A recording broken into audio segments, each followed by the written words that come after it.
Hey guys, the snowboard season is coming, so it's now a good time to take your gear out to see what will last you for this season or whether you need to replace anything. I've created this video to show you what I have to hopefully give you some tips on some gear you might want to get for yourself. Hopefully this will help.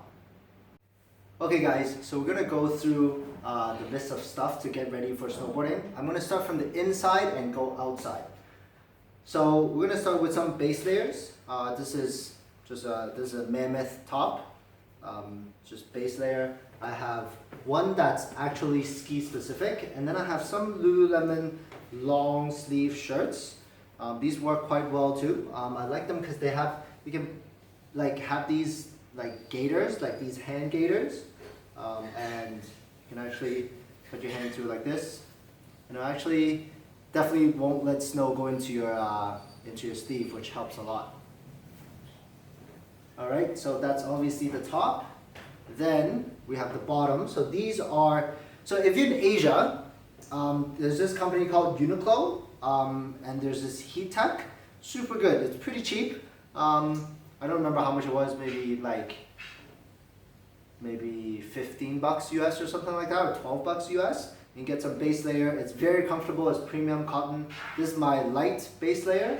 And then I have this thing called shark skin. I originally bought this for scuba diving or for diving, and it has fleece on the inside, but it works really well as a thick underlayer for snowboarding. So some of my snowboard pants are really thin, so I just wear this one underneath as my base layer. It's cool. Okay, so that's for warmth that we just went through. Next is for protection. I got this pair of protective bottoms from this company called Demon. They have this orange piece, which is a 3DO. It's called 3DO, and it was developed by, I believe, BMW. And if upon impact, it will actually turn hard and protect your wherever. So in this case, my tailbone. You can search on YouTube, and there's this video clip of this guy with this 3DO technology on his knee, and then another guy throwing a sledgehammer right up to his knee, and he survives. So that probably, I hope it works quite well. This is an integrated piece. It has protection on the side, on the tailbone, and then also on the knee. So this is nice and efficient. And still,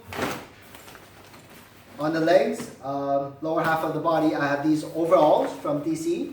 I like them because they're a overall design. So you can see there's no seams at the thigh, that goes under your jacket. So any snow or ice or anything won't go under your pants, which is nice. You can have pockets and stuff at the chest, and then there's also a thigh pocket here, or an integrated thigh pocket, like a cargo pant type thing. You'll see later that I'll have a thigh bag, so this is actually an upgrade. So hopefully I won't need the thigh bag anymore. The last piece of the outerwear is my North Face jacket. So I actually have two jackets. This is my protective jacket. I also have my super awesome wife bought me a Patagonia jacket last year. So I go between this one and the Patagonia jacket. This one actually has padding. So there's padding on the shoulders and on the elbows. And if I'm riding trees, this is actually quite useful because I can have my arm up to block branches and stuff. This is quite useful for that. So this is a North Face Steep Tech. This is actually from my dad. So shout out to my dad. This is about, I would guess, at least 15 years old, this jacket. It's pretty awesome. It still looks pretty new. Okay, now we're going to some accessories. First we have the thigh bag that I mentioned just now. And this I actually bought at a military shop. They apparently use this to carry ammos and guns and stuff, I think. There's like a gun holster here.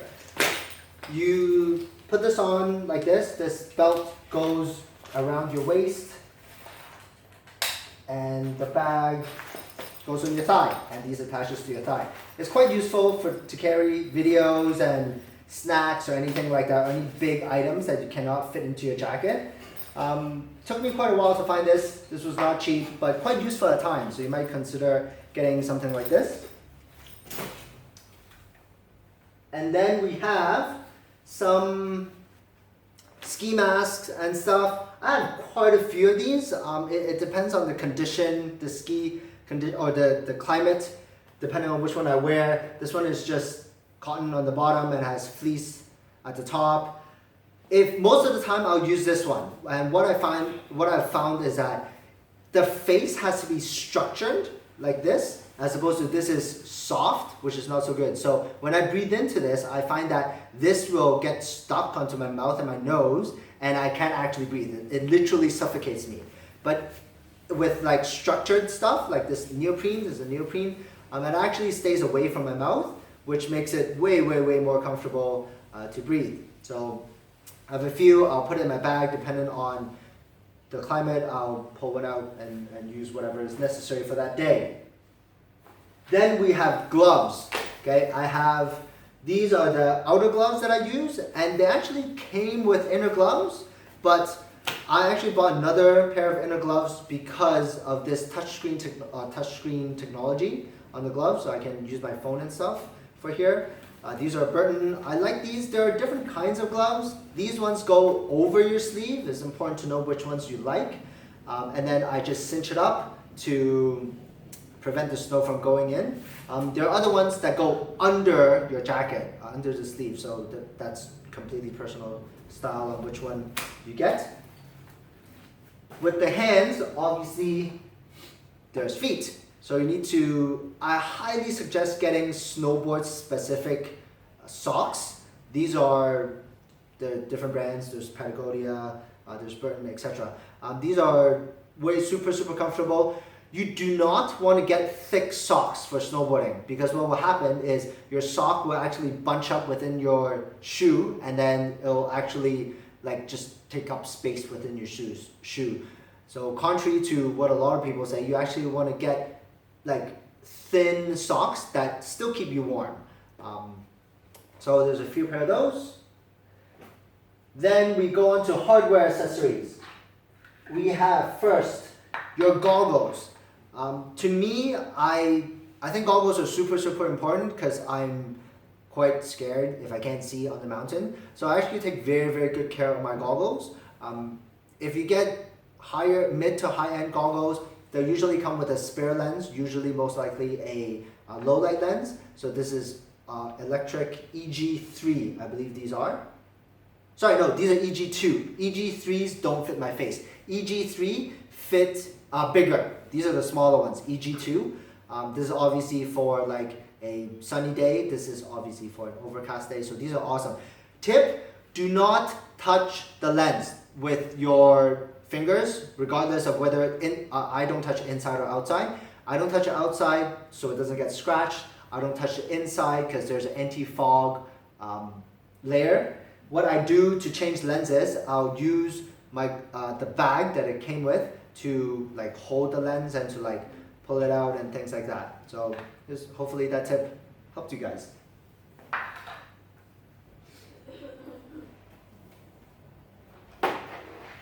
Then we have the helmet. I've had this helmet for a while. It's a Holt. It's a Solomon Holt. Pretty basic helmet.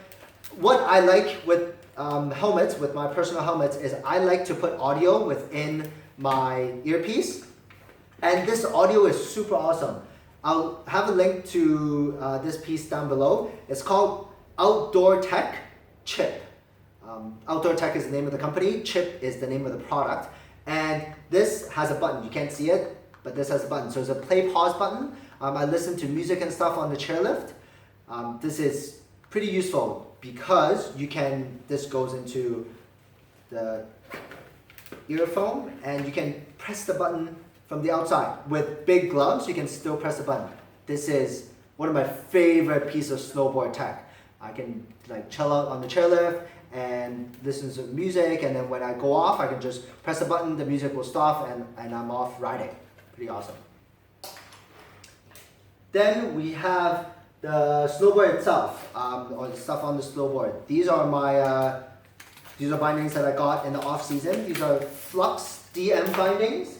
They are they're quite stiff, so they're very responsive, or at least I hope they are. I've never tried them. I'm looking forward to riding these. It's supposed to be quite comfortable and quite fast.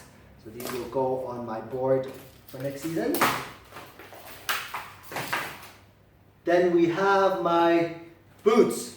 Okay, I got these boots also in the off season. They were on sale. They were like $200. I highly recommend the BOA system. I highly recommend getting at least a double BOA.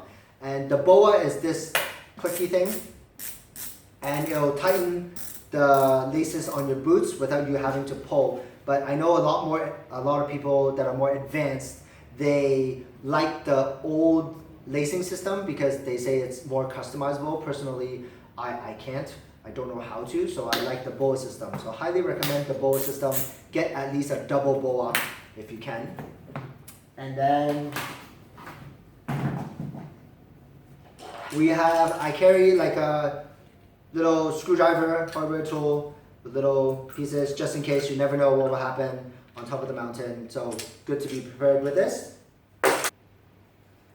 Lastly, we have the snowboard. Now this is the Moss Snow Stick with a swallowtail. This is the board I use in the backcountry when I ride trees. It's really good for maneuverability because of the swallowtail, and the snow can easily pass through the back, so it's easy to move your back foot to turn the board. What you want to do to get your board ready is check the base. Okay, this is an example of a base that's not ready. Okay, see all the white stuff? This means that my base is quite dry, so I'm definitely going to have to wax this board before it's ready for the season. Also, you want to check the edges. You want to just run your nail past the edges, and if there's chafing that comes off, it means your edge is sharp enough. That's it. That's how you check. That's the snowboard. So that's it. That's all the gear that I have. Hopefully you found this useful and got a few ideas on some new gear that you might want for your next trip. I'll see you guys on the slopes.